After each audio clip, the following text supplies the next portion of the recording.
Guys আসসালামু আলাইকুম, সবাই কেমন আছেন? আশা করছি খুব খুব খুব ভালো আছেন। আমিও খুব ভালো আছি। আজকে আবার রান্না বান্না দিয়ে ভিডিওটা স্টার্ট করলাম।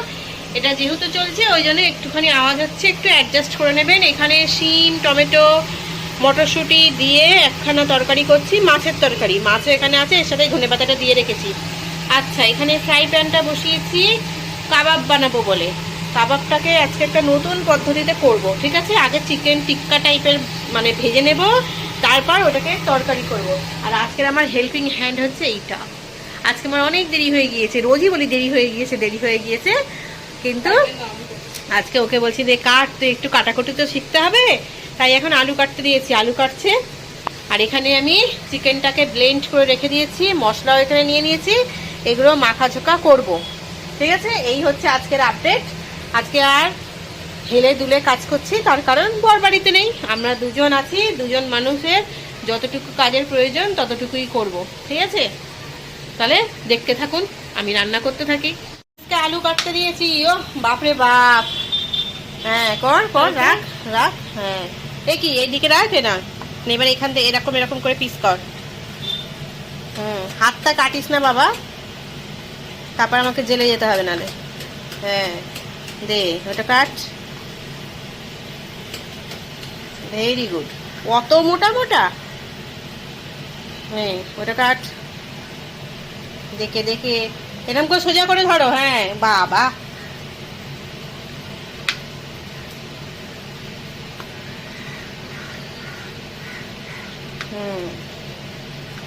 এরপরে ধনে পাতাটা ভালো করে দেখে বেছে কুচিয়ে দেবে, আর পেঁয়াজটা কুচিয়ে দেবে, ঠিক আছে? ঠিক আছে, আজকে রান্নাটা আমি করবো। ঠিক আছে, তুমি রান্না করলে আর খেতে হবে না আমাদের আজকে। এমনি বাজে 12:30।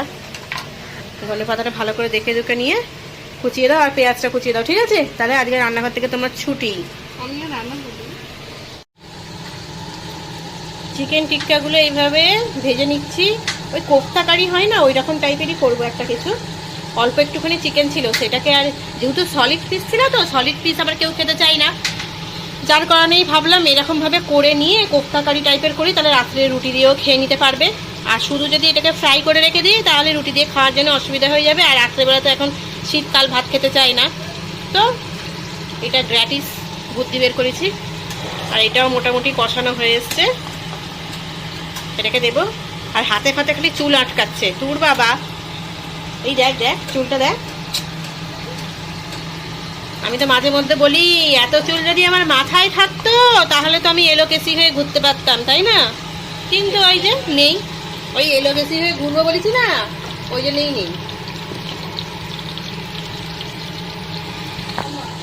ওমা, কি দেখবো কি দেখি?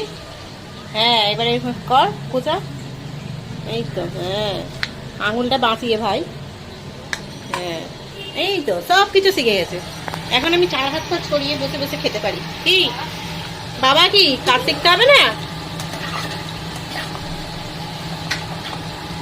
যতই শিক্ষিত হও, যতই রাজা বাচ্চার মেয়ে হও না কেন, কাজ একটু জেনে রাখা খুবই দরকার।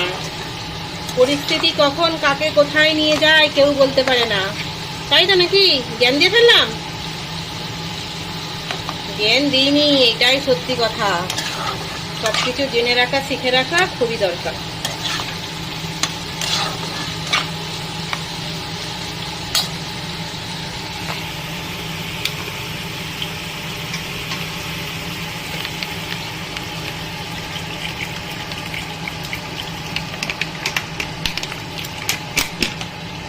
চলুন, এটা হয়ে গিয়েছে, এটা ভাজা হোক, তারপরে এই তরকারি করাটা দেখাবো আবার আপনাদের। তরকারি বানানোর জন্য এখানে পেঁয়াজটা লাল করতে দিয়েছি, একটা তেজপাতা, আর আলু মটরশুঁটি এখানে রেখেছি দেখালাম। কিন্তু আলুটা মাংসের মতো করে কাটলে বেশি ভালো হতো। ওই মেয়েকে কাজ শেখাতে গিয়ে আমার মাথা থেকেও বেরিয়ে গিয়েছে। ও ঠিক আছে, বাড়িতে খাবো আবার কি। আর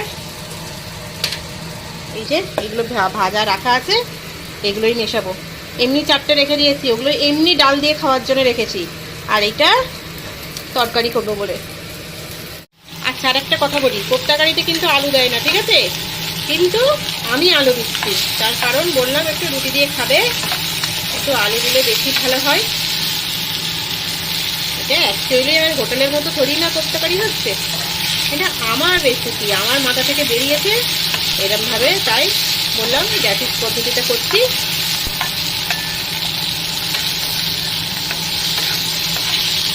আলুগুলো একটু ভাজা ভাজা হোক, তারপর মশলা দেবো।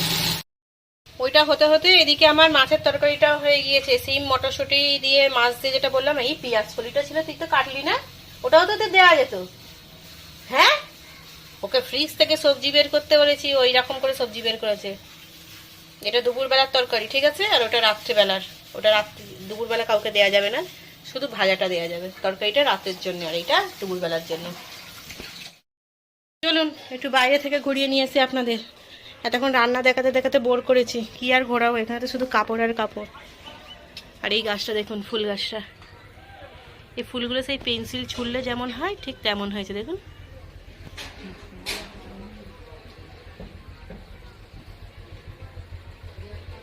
এখানে নতুন আবার একটা ফুল হয়েছে।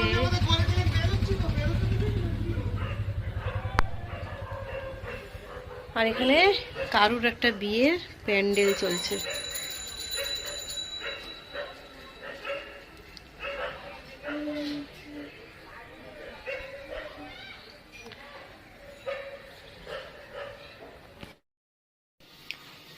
রান্না বান্না রেডি।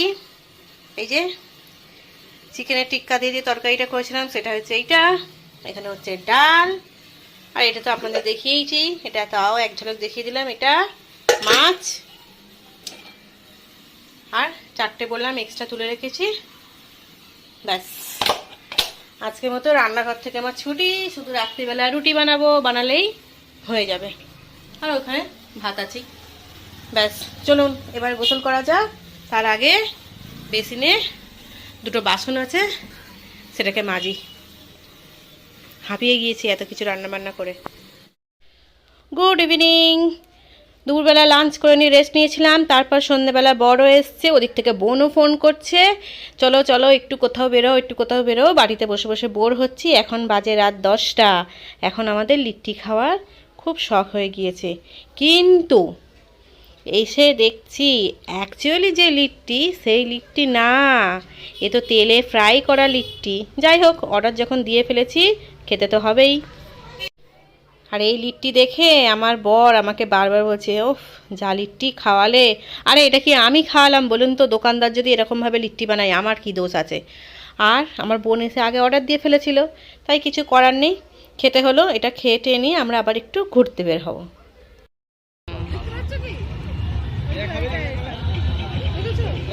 আমি চা খাবো না।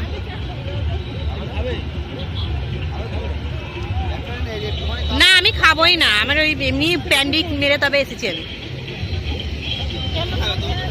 আমি কিচ্ছু খাবো না, না আর কিচ্ছু না। না তুই চা খাস নি, রাত্রিবেলা ঘুমাবে না। আমি খাবো না বলছি, তুই খাবি বলছিস?